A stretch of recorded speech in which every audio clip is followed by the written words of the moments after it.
Now, research is a systemic approach to discover a new tool, method, or any pharmaceutical ingredient or components or any technology by using the scientific knowledge which is used for the mankind. Research वो systemic approach है जिसमें हम क्या कर रहे हैं, कोई नए टूल्स को डिस्कवर कर रहे हैं, कोई नए मेथड को बना रहे हैं, कोई फार्मास्यूटिकल इंग्रेडिएंट को तैयार कर रहे हैं, केमिकल तैयार कर रहे हैं, कंपोनेंट तैयार कर रहे हैं फार्मास्यूटिकल वे में, कोई फार्मास्यूटिकल कंपोनेंट्स को तैयार कर रहे हैं, या हम किसी नई ड्रग का इन्वेंशन कर रहे हैं जो पुरानी ड्रग से अच्छी है। तो ये क्या साइंटिफिक, अपने साइंटिफिक नॉलेज का यूज करते हुए जो एक समाज के लिए एक अच्छा संदेश देगा, समाज के लिए बेनिफिट करेगा। जैसे डायबिटीज़ की पुरानी ड्रग की अगर हम बात करें तो सल्फोनिल यूरियाज आती थी, उसका एक साइड इफ़ेक्ट ये था, सल्फोनिल यूरिया के हाइपोग्लाइसीमिया साइड इफ़ेक्ट था। मेटफॉर्मिन की डिस्कवरी हुई जिससे कि हाइपोग्लाइसीमिया कम हुआ, लोगों का शुगर घटने के चांस कम हो गए। तो एक रिसर्च है। मेटफॉर्मिन दूसरी चीज़ लीवर के लिए भी अच्छी थी, तो फैट भी कम कर रही थी, तो फैटी लीवर के लिए अच्छी थी। तो एक नई डिस्कवरी है, डायबिटीज़ पेशेंट जिनको ओबेसिटी है और जिनको फैटी लीवर है उनके लिए कॉमन ड्रग का रिसर्च हो गया। तो अगर हम टाइप की बात करें तो ये कई टाइप की हो सकती है। सबसे पहली अगर हम बात कर लेते हैं डिस्क्रिप्टिव रिसर्च। डिस्क्रिप्टिव रिसर्च में हम डिस्क्राइब करते हैं किसी भी सिचुएशन, फिनोमिना या किसी इवेंट्स को डिस्क्राइब करते हैं। इसका मेन मकसद ये नहीं जानना है कि क्या होगा, क्या हुआ है, इसका ये जानना है कि क्या हो रहा है। किसी भी रिसर्च प्रॉब्लम अगर जो आ रही है उसको हमने डिस्क्राइब कर दिया, वो हमारी डिस्क्रिप्टिव रिसर्च है। फॉर एग्ज़ाम्पल अगर हम बात करें, एक कंपनी है वो 2 प्रोडक्ट बना रही है, प्रोडक्ट 1 और प्रोडक्ट 2। तो लोग प्रोडक्ट 1 को प्रेफर कर रहे हैं ख़रीदना। तो ये हमारी एक रिसर्च है, डिस्क्रिप्टिव रिसर्च। हमने ये बताया कि लोग किसको प्रेफर ज़्यादा कर रहे हैं, प्रोडक्ट 2 को कर रहे हैं। और दूसरी चीज़ हमने ये देखी, वो पॉपुलेशन थी हमारी 18 से 20 साल की पॉपुलेशन थी जो प्रोडक्ट 1 को ही प्रेफर कर रही है, खरीदना कर रही है। तो ये हमने डिस्क्राइब कर दिया उस सिचुएशन को कि हमारी जो प्रोडक्ट कंपनी है वो प्रोडक्ट 1 और 2 बना रही है। एक पॉपुलेशन 18 से 30 वर्ष या 20 वर्ष कुछ रख लेते हैं, वो प्रोडक्ट 1 को प्रेफर कर रही है खरीदना। ये हमने उस सिचुएशन को डिस्क्राइब कर दिया। तो यहाँ से हम इंफॉर्मेशन को कलेक्ट कर लेते हैं। फिर हमारी बात आ जाती है एनालिटिकल रिसर्च। एनालिटिकल रिसर्च मतलब एनालाइज, कोई प्री एग्जिस्टिंग प्रॉब्लम, कोई पहले की प्रॉब्लम चल रही है, उसका हमने कलेक्ट कर लिया और उसको एनालाइज किया कि वो प्रॉब्लम क्यों हो रही है। फॉर एग्ज़ाम्पल एक हम यही बात कर रहे थे, एक कंपनी है वो 2 प्रोडक्ट बना रही है, प्रोडक्ट 1 और प्रोडक्ट 2। प्रोडक्ट 1 को 18 से 30 साल और 18 से 20 साल के लोग ज़्यादा खरीद रहे हैं, तो प्रोडक्ट 2 को बहुत कम लोग खरीद रहे हैं। इसका क्या रीज़न है, प्रोडक्ट 1 को ही ज़्यादातर लोग क्यों खरीद रहे हैं?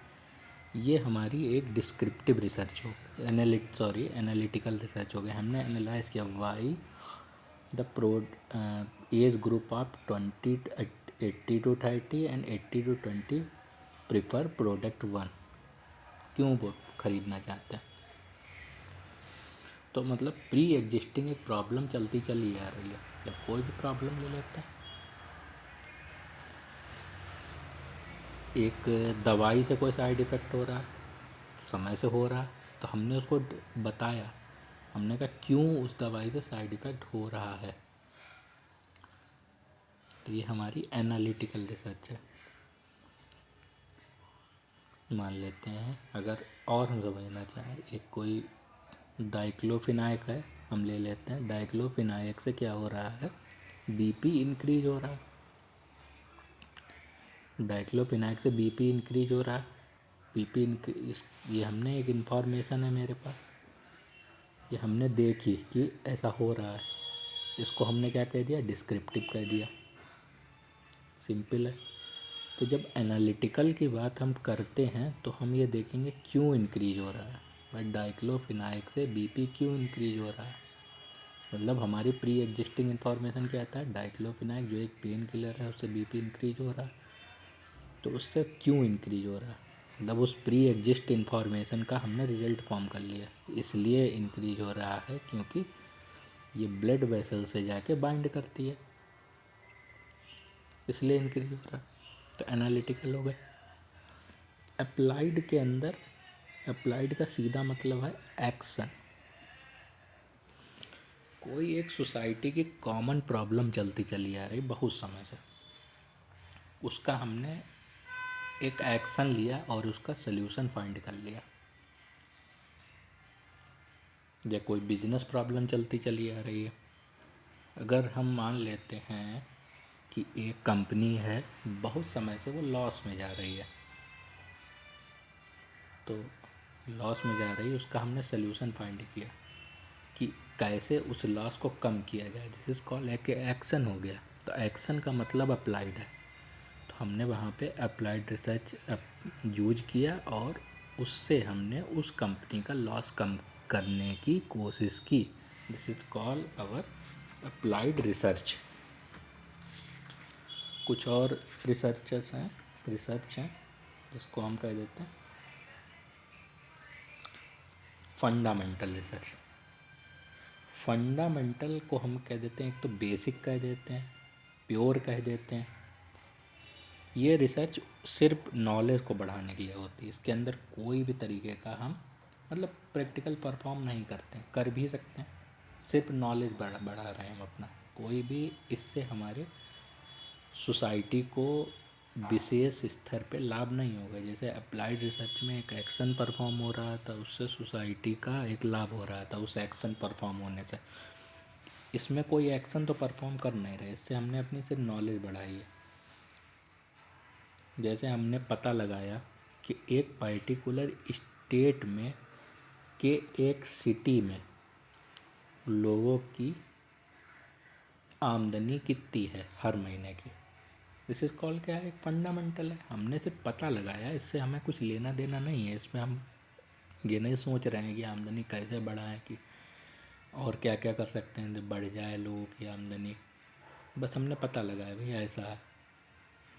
एक पर्टिकुलर सिटी उठा लेते हैं, उत्तर प्रदेश के कोई सिटी में कोई भी छोटा सा गांव ले लेते हैं, वहाँ पे लोगों की आमदनी कैसी है पता चल गया। एक एरिया में लोग कितना खर्चा है पता चला। एक जगह पे लोगों की कितनी बीमारी है, एक सिटी में लोग कितने बीमार रहते हैं, किस सिटी में लोग कम बीमार रहते हैं। ये बेसिक नॉलेज है, बस हमने पता लगा लिया। फंडामेंटल है, इससे हमारी नॉलेज बढ़ी कि हाँ भाई इस सिटी के अंदर लोगों की आमदनी इतनी है, या इस सिटी के अंदर लोग इतने बीमार रहते हैं, इस सिटी में लोग इतना कम बीमार रहते हैं। तो ये हमारी क्या है, एक बेसिक नॉलेज का इंक्रीज हो रहा है, इंक्रीमेंट हो रहा है। तो ये हमारी हो गई फंडामेंटल रिसर्च। फिर दो और आ जाती हैं, क्वालिटेटिव आ जाती हैं, क्वांटिटेटिव आ जाती है। क्वालिटेटिव में एक हम क्वालिटेटिव डेटा को कलेक्ट करते हैं, तो मान लेते हैं जो कि न्यूमेरिकल फॉर्म में नहीं होता, क्योंकि अगर हम कस्टमर सेटिस्फेक्शन हो गया, मोटिवेशन को हम मीटर सेंटीमीटर में नहीं मेजर कर सकते किसी। सही बात है, ह्यूमन बिहेवियर को थोड़ी ना मेजर कर लेंगे। तो क्वालिटेटिव डेटा क्या है, ह्यूमन बिहेवियर हो गया, किसी का मोटिवेशन हो गया, सेटिस्फेक्शन हो गया। तो डेटा को कलेक्ट किया, एनालाइज किया और उसके रिजल्ट प्रिडिक्ट कर लिए। क्या है हमारी क्वालिटेटिव एनालिसिस। ये कोई वैल्यू एसोसिएट नहीं होती, no numerical value associated. Rank ज़रूर हम उसको दे सकते हैं, तो रैंक एनालिसिस हम पढ़ते हैं, कोरिलेशंस में रैंक्स उसको असाइन करके उसमें पता लगा लेते हैं, वो अलग चीज़ है। पर इसके अंदर कोई नहीं। जैसे कि हमने पता लगा कि क्या एक कंपनी में अगर हम लोगों को मोटिवेट करें तो उससे उनका काम बढ़ता है कि नहीं बढ़ता है। तो क्या है, ये क्वालिटेटिव एनालिसिस हो गई हमारी। हमने क्वालिटेटिव डेटा को देखा।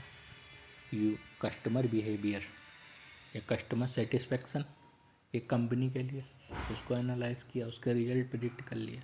उस कंपनी के लिए, कंपनी के प्रोडक्ट के लिए कस्टमर कितना सेटिस्फाई,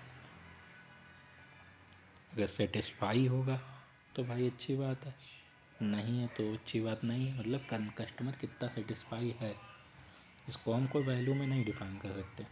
हाँ ज़रूर रैंक्स दे सकते हैं, ABCD अपने मन से दे सकते हैं, पर कोई वैल्यूज़ नहीं है। पर क्वालिटेटिव डेटा की एक वैल्यूज़ है ना भाई। बेटा क्वांटिटेटिव डेटा क्वांटिटी की बात कर रहा है।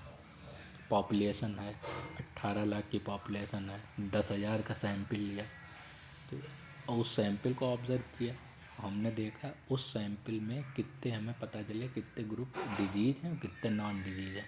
तो उस सैंपल से उस पॉपुलेशन का पता चल जाएगा। क्वालिटेटिव एनालिसिस मतलब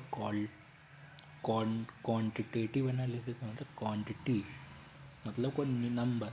हमने एक डेटा को कलेक्ट किया तो नंबर में होगा, डिजीज़ है कि नॉन डिजीज़ है वो भी नंबर्स में पता चलेगा, कितने पीपल हैं वो भी नंबर में पता चलेंगे। यहाँ पे सब बात क्वांटिटी की बात हो रही है, this is called quantitative analysis. कुछ और बचता कॉन्सेप्चुअल डेटा। कॉन्सेप्चुअल का मतलब है कॉन्सेप्ट, कोई कॉन्सेप्ट को डेवलप करना।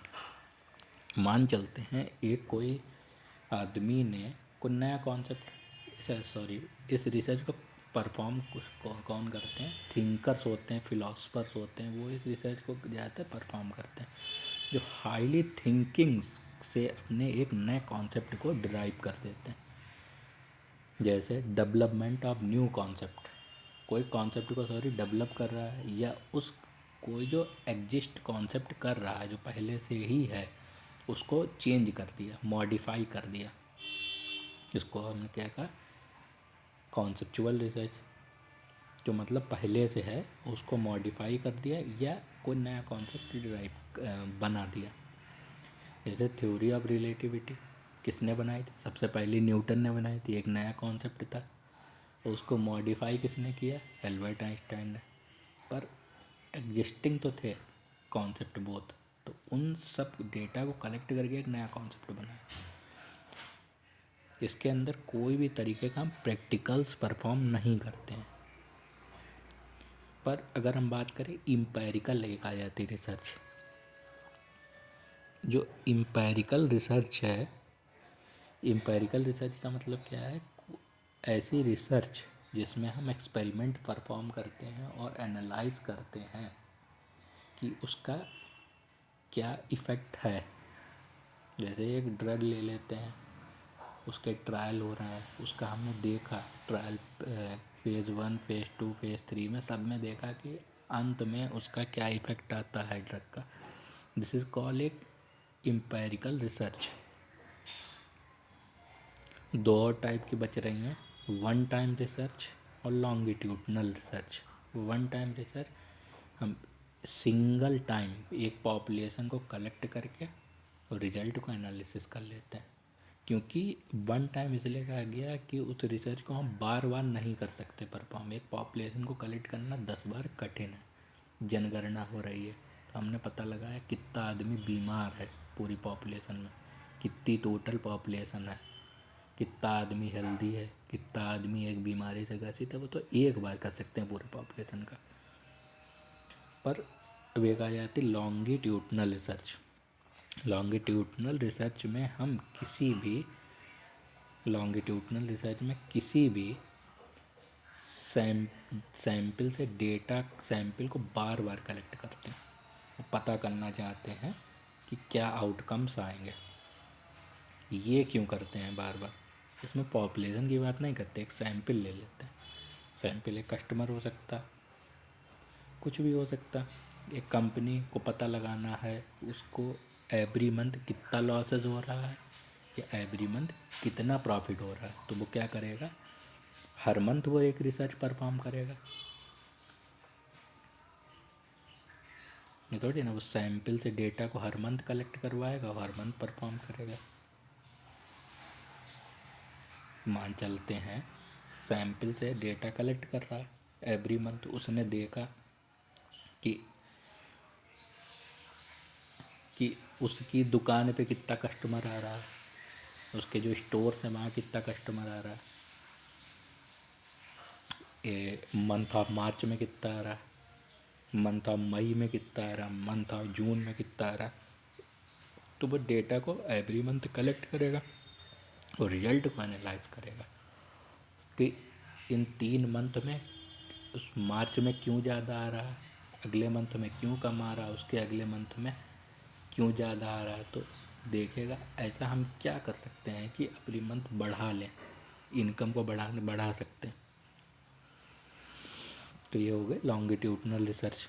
अगर हम कुछ और रिसर्च की बात कर लें तो कुछ आ जाती है हमारी फील्ड रिसर्च हो जाती हैं, ऐसी रिसर्च जो फील्ड पे परफॉर्म की जाती हैं। फील्ड्स होती हैं जो फील्ड पे गए, हमने लोगों को ऑब्जर्वेशन किया, हमने पता लगाया कि भाई कितने लोग ग्रसित हैं एक बीमारी से, या कितने लोग को एक चीज़ अच्छी लग रही है, कितने लोग सेटिस्फाई हैं किसी प्रोडक्ट से, इसको फील्ड रिसर्च कहते हैं। दूसरी एक हम बात देते हैं लेबोरेटरी में। लेबोरेटरी रिसर्च, लैब में जो रिसर्च परफॉर्म की जाती है वो लेबोरेटरी रिसर्च हो गई। So this is all about today. Thank you.